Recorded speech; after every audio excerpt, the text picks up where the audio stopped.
ये हमारे पास pine lab का एटीएम मशीन आया था, मतलब एटीएम स्वैपिंग मशीन आया था, स्वैपिंग मशीन आया था रिपेयरिंग के लिए। इसमें फॉल्ट ऐसा था कि इसका टच पैड ब्रेक था, तो हमने टच पैड रिप्लेस किया। ओके, ऐसा टच पैड होता है इसका इंटरनल, ठीक है। ये ऊपर का ग्लास रहता है, ग्लास के ऊपर ये चिपका हुआ रहता है, ठीक है। तो ये हमने टच पैड रिप्लेस किया और हमारा प्रॉब्लम सॉल्व हो गया। ओके, तो अब से ओपन कैसे करना है, मैं एक्चुअली देखो, ये मशीन का जो हार्डवेयर लेवल का प्रॉब्लम है, ठीक है, वो आप इजीली सॉल्व कर सकते हो, बट सॉफ्टवेयर लेवल पे आप कुछ नहीं कर सकते।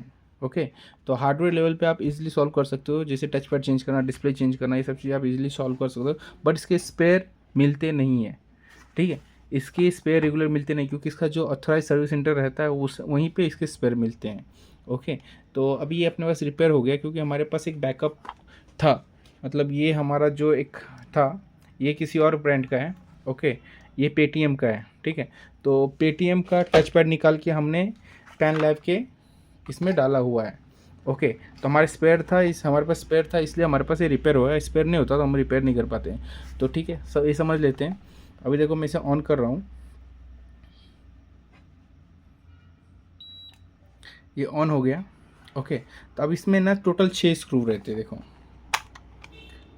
यहाँ पे देखो, ये 2 स्क्रू दिख रहा है आपको, ये और एक ये 2 स्क्रू ओपन करना है आपको। और इसके बैक साइड में आप बोलोगे तो 1 2 3 4 5 6, ओके, टोटल 6 स्क्रू इसके बैक साइड में रहते हैं। तो ये अपने पास सक्सेसफुली रिपेयर हो गया। ओके, अब इसे स्क्रू ओपन करने के बाद ये जो डिस्प्ले रहता है इसका, ओके, इसमें टोटल 8 स्क्रू ओपन करने के बाद आपका जो बॉडी है, ओके, अभी जो 8 स्क्रू ओपन करने के बाद जो बॉडी है, ये इनर है, ठीक है, ये इनर है, ये आउटर है। तो ये 8 स्क्रू ओपन करने के बाद ये आपका डायरेक्ट बाहर आ जाएगा, ठीक है। यहाँ से आपको बैटरी डिस्कनेक्ट करना है। ओके, यहाँ पे बैटरी डिस्कनेक्ट करना है, ये बैटरी डिस्कनेक्ट करना है यहाँ से। और जैसे ये बाहर आ जाएगा, उसके बाद आपको केयरफुली मदरबोर्ड डायरेक्ट निकालना नहीं है। ओके, मदरबोर्ड निकालने के बाद, ठीक है, डायरेक्ट पहले देख लेना कनेक्शन कैसा है उसका। तो यहाँ पे जो स्ट्रिप रहता है उसका कनेक्शन आपको निकालना पड़ेगा। ओके, वो कनेक्शन निकालने के बाद केयरफुली आपको ये 2 स्ट्रिप निकालने हैं, ठीक है। ये आपका टच पैड का स्ट्रिप है, ये डिस्प्ले का स्ट्रिप है, और टच पैड आपका यहाँ पे कनेक्ट होता है, ठीक है। ये टच पैड आपका यहाँ पे कनेक्ट होता है। ओके, ये टच पैड यहाँ पे कनेक्ट होता है। तो केयरफुली ये 2 स्ट्रिप आपको निकालना है, क्योंकि चिपके हुए रहते हैं, और आप ध्यान से नहीं निकालोगे तो एक स्ट्रिप आपके कट जाएंगे। ओके, उसके बाद ये रहता है यहाँ पे, ठीक है। इसका एक्चुअली यूज़ क्या है वो मैं भी समझ नहीं पाया, बट इतना समझ लो कि एक एंटीना की तरह रिएक्ट करता है, या फिर कुछ होगा उसका इंटरनल फंक्शन जिसके लिए उन्होंने दिया हुआ है। बट ये भी आपको केयरफुली निकालना है, अगर केयरफुली नहीं निकालोगे तो डैमेज हो जाएगा। जैसे ये पेटीएम वाले का था, ये डैमेज हो गया।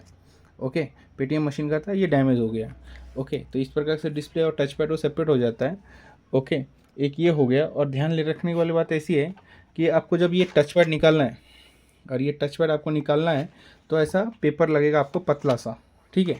अब जब पेपर ये भी डालोगे, ओके, तो आपको ये दिख रहा है, ये पॉइंट आप देखो ध्यान से, ये पॉइंट है ना, इस पॉइंट से निकालना है। आप अगर हीट देना की कोशिश करोगे, हीट से निकालना चाहोगे तो ट्राई कर सकते हो, बट हीट तो मैं नहीं सजेस्ट करूँगा। उसके जो चाहो तो आप ये यूज़ कर सकते हो, ये मैकेनिक कंपनी का ग्लू क्लीनर है, ठीक है, ये आप यूज़ कर सकते हो।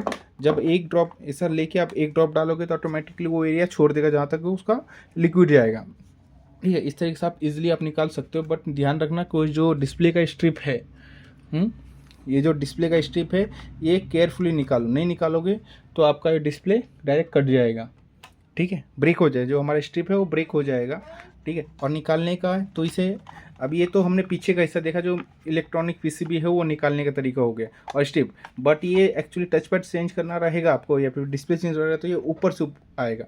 ओके, ये ऊपर से निकाला जाएगा, ठीक है। तो इसी एरिया के थ्रू आप उसे बाहर निकाल सकते हो, और इस तरीके से आप कोई भी स्वैपिंग मशीन, ओके, जहाँ पे आप डेविड स्वैपिंग मशीन है उस उधर वो प्रोडक्ट आप रिपेयर कर सकते हो, ईजिली रिपेयर कर सकते हो बिना किसी डिफ़िकल्टी के, ठीक है। चैनल पर नए होंगे सब्सक्राइब करना, वीडियो को लाइक करना, और अपने टेक्निकल दोस्तों के साथ वीडियो को शेयर करना। और किसी प्रकार का इलेक्ट्रॉनिक्स रिपेयरिंग रिलेटेड कंपोनेंट चाहिए, आईजीबीटी हो, मॉसफेट हो, या एनीथिंग, कुछ भी लगे आपको, बिंदास कांटेक्ट कर सकते हो, डिस्क्रिप्शन में डिटेल रहेगा। और कोई भी टेक्निकल नॉलेज चाहिए, जितना उसे उतना मैं सपोर्ट करूँगा। ओके, बिंदास कांटेक्ट कर सकते हो, कोई प्रॉब्लम नहीं रहेगा। कांटेक्ट नंबर डिस्क्रिप्शन में मिल जाएगा आपको, ठीक है। चैनल पर नहीं हो सब्सक्राइब करना, वीडियो को लाइक करना। मिलते हैं नेक्स्ट वीडियो में। Thank you.